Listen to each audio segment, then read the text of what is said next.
ఉన్న బంగారాన్ని విడిపించి ఆ రోజు ఆన్లైన్ రేటుకే మేము కొంటాం. Sharma gold company. నమస్తే, వెల్కమ్ టు సుమన్ టీవీ. నేను మీ యామ్ని. ప్రస్తుతం మనతో ఉన్నారు ప్రముఖ ఆధ్యాత్మికవేత్త, ప్రముఖ జ్యోతిష వాస్తు పండితులు సుభాష్ శర్మ గారు ఉన్నారు. వారితో మాట్లాడదాం. నమస్కారం గురుగారు. శ్రీమాత్రి నమమ్మ. తాకట్టులో ఉన్న బంగారాన్ని విడిపించి ఆ రోజు ఆన్లైన్ రేటుకే మేము కొంటాం. Sharma gold company. గురుగారు, ఈ ఫిబ్రవరి నెల అసలు 12 రాశుల వారికి ఏ విధంగా ఉంటుంది, అలానే ఈ రాశుల వారికి సంబంధించి ఎలాంటి పరిహారం చేసుకుంటే మంచిదండి? ముందుగా మేషరాశి వారికి ఏ విధంగా ఉంటుందండి?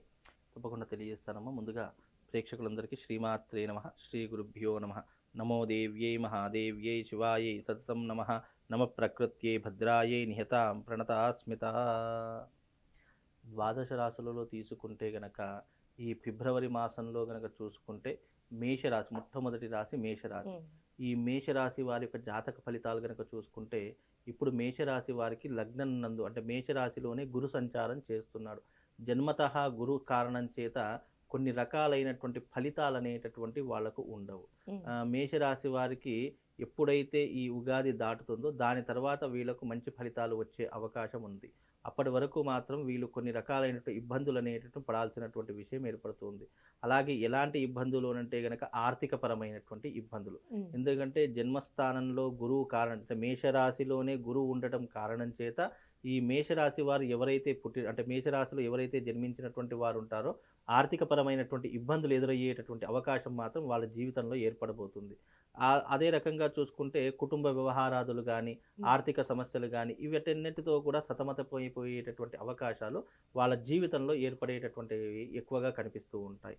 అలాగే వాళ్ళకు వృత్తిరీత్యా, వ్యాపార రీత్యా, ఆరోగ్య రీత్యా చూసుకున్నా కానీ దానికోసము వీళ్ళు అధికమైనటువంటి ధన వ్యయం చేయడము, ధనం సంపాదించిందంతా ఏదో ఒక దానికి ఖర్చు అయిపోవడము, లేదు అనంటే గనక మనం ఇంట్లో దాచుకుందాము అనేసరికి అదే సమయంలో ఏదో ఒక ఇబ్బంది వచ్చి పడడము.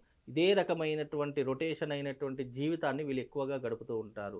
ఏ దాంట్లో కూడా సాటిస్ఫాక్షన్ అనేటటువంటిది ఉండదు. అదే రకంగా కుటుంబ వ్యవహారాదులో చిక్కులు, ఇబ్బందులు, ఆర్థిక పరమైనటువంటి లావాదేవీల ఇబ్బందులు ఇవన్నీ కూడా మనిషిని సతమతం చేసేస్తూ ఉంటాయి.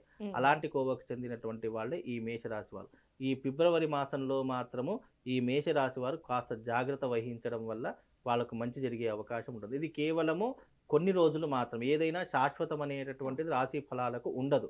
కనుక కొన్ని రోజులు అప్ అండ్ డౌన్స్ అనేటటువంటి ప్రతి మనిషి జీవితంలో ఉంటాయి. అదే రకంగా ఒక నెల మంచిగా ఉండకపోవచ్చు, మరొక నెల అద్భుతంగా ఉండవచ్చు. కనుక ఈ ఫిబ్రవరి మాసం మాత్రం ఈ మేషరాశి వారు కొద్దిగా జాగ్రత్తగా ఉంటే సరిపోతుందమ్మా. అలానే ఇప్పుడు వ్యాపారస్తులకు కానీ రియల్ ఎస్టేట్ రంగానికి సంబంధించండి, వాళ్ళకి ఈ నెల అసలు ఏ విధంగా ఉంటుంది?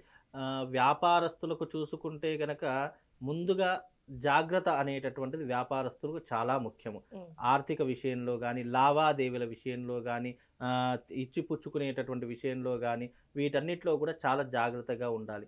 ఇప్పుడున్నటువంటి ఈ సందర్భాలలో నమ్మించినటువంటి వాళ్ళే మోసం చేసేటటువంటి అవకాశాలు మేషరాశి వారికి చాలా ఎక్కువగా ఉంటూ ఉంటాయి. కనుక ఏ విషయంలోనైనా సరే జాగ్రత్త, 1కి 10 సార్లు ఆలోచన చేసి నిర్ణయం తీసుకోవాలి. ఎన్నో రకాలైనటువంటి అనుభవంతో ఉన్నా సరే ఒక్కొక్కసారి మోసపోయేటటువంటి విషయాల్లో మోసపోతూ ఉంటారు. కనుక అలాంటి విషయాల్లో వీళ్ళు జాగ్రత్తగా ఉండాలి. ఇక వృత్తిరీత్యా, వ్యాపార రీత్యా మీరు అన్నట్టుగా చూసుకున్నట్టయితే రియల్ ఎస్టేట్ రంగంలో ఉన్నటువంటి వారికి కలిసి వచ్చే అవకాశం ఉంటుంది. అన్నీ కలిసి రావని కాదు, రియల్ ఎస్టేట్ రంగంలో ఉన్నటువంటి వారికి మాత్రము ఈ యొక్క మేషరాశి వారు ఎవరైతే ఉన్నారో వాళ్ళకి కలిసి వచ్చే అవకాశం మాత్రము తప్పకుండా కనిపిస్తూ ఉంటుంది. అలాగే వీళ్ళు ఆరోగ్య రీత్యా కొంచెం జాగ్రత్తగా ఉంటే సరిపోతుంది. ఎందుకంటే ఆరోగ్య విషయం అనేటటువంటిది వీళ్ళు కొంత జాగ్రత్త వహించాలి. ఎక్కడ పడితే అక్కడ చిరుతిండ్లు తినకూడదు. బయట ఫుడ్ వీలైనంత వరకు తగ్గించుకునే ప్రయత్నం చేయాలి. ఎందుకంటే మేషరాశి వారు ఆకలిని తట్టుకోలేరు. ఎందుకంటే ఆకలికి తట్టుకోకపోవడం కారణం చేత ఏది పడితే అది తినేస్తూ ఉంటారు. దాని ద్వారా సైడ్ ఎఫెక్ట్స్ రావడము, లేదంటే అజీర్ణకోశ వ్యాధి రావడము, ఇలాంటి ఎన్నో రకాలైన ఇబ్బందులు జరుగుతూ ఉంటాయి. కాబట్టి కాస్త జాగ్రత్తగా ఉంటే సరిపోతుందమ్మా. అలానే ఇప్పుడు ప్రైవేటు ఉద్యోగస్తులకు కానీ గవర్నమెంట్ రంగానికి సంబంధించండి ఈ నెలలో వాళ్ళకి ఏ విధంగా ఉంటుంది అసలు? ఇప్పుడున్నటువంటి ఈ సిచ్యువేషన్లో గవర్నమెంట్ రంగంలో ఉన్నటువంటి వారికి మాత్రము అంతంత మాత్రమే ఉంటాయి, మధ్యమ ఫలితాలు మాత్రమే ఉంటాయి. మధ్యమ ఫలితాలు అని అంటే గనక ఎక్కడ తీసినా కూడా అక్కడ అంటే అభివృద్ధి ఉండదు, అలా అని చెప్పేసి డౌన్ఫాల్ అనేటటువంటిది ఉండదు. మధ్యమ స్థితిలో రెగ్యులర్ ఏ రకంగానైతే కొనసాగుతుందో అదే రకంగా ముందుకు వెళ్ళిపోతూ ఉంటారు. ఇక ప్రైవేట్ రంగంలో ఉన్నటువంటి వారికి మాత్రము కొన్ని రకాలైన ట్రాన్స్ఫర్స్ జరగడం కానివ్వండి, లేదు అని అంటే ఉన్నత స్థాయిలో ఉద్యోగం చేస్తున్నటువంటి వాళ్ళు ట్రాన్స్ఫర్స్ పెట్టుకొని అక్కడ తక్కువ జీతంకైనా సరే, తక్కువ దానికైనా సరే పనిచేయడానికి వాళ్ళు ఎక్కువగా వెళ్ళిపోయేటటువంటి అవకాశాలు దీని ద్వారా కనిపిస్తాయి. కాకపోతే మేషరాశి వారు ఎవరైతే ఉన్నారో వీలైనంత వరకు జాగ్రత్తగా ఉండే ప్రయత్నం చేస్తే గనక అద్భుతమైనటువంటి అవకాశాలు ఉంటాయి. వాళ్ళు చేసుకోవాల్సిన రెమెడీస్ చేసుకుంటే సరిపోతుందమ్మా. అంటే వీళ్ళు ఎలాంటి పరిహారం చేస్తే మంచిదండి? మేషరాశి వారు ఏ ఫలితం అంటే జీవిత కాలంలో ఒకసారైనా చేసుకునేటటువంటిది ఏంటి అంటే భారస్పత్య తంత్రము అనేటటువంటి విధానం ఉంటుంది.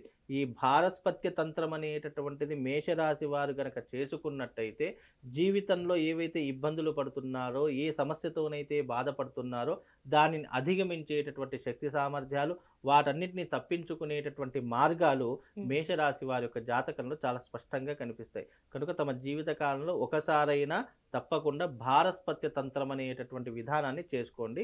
అది యాగానికి సంబంధించినటువంటిది. అలాంటి విధానం చేసుకుంటే మేషరాశి వారికి జీవిత కాలంలో ఎలాంటి ఇబ్బంది లేకుండా, ఏ రకమైనటువంటి ఆర్థిక సమస్య ఉన్నా అధిగమించేటటువంటి ఒక శక్తి వాళ్లకు లభించే అవకాశము దీని ద్వారా కలుగుతుందమ్మా. చాలా చక్కగా తెలియజేస్తారు గురుగారు. ధన్యవాదాలు. శ్రీమాత్రే నమః.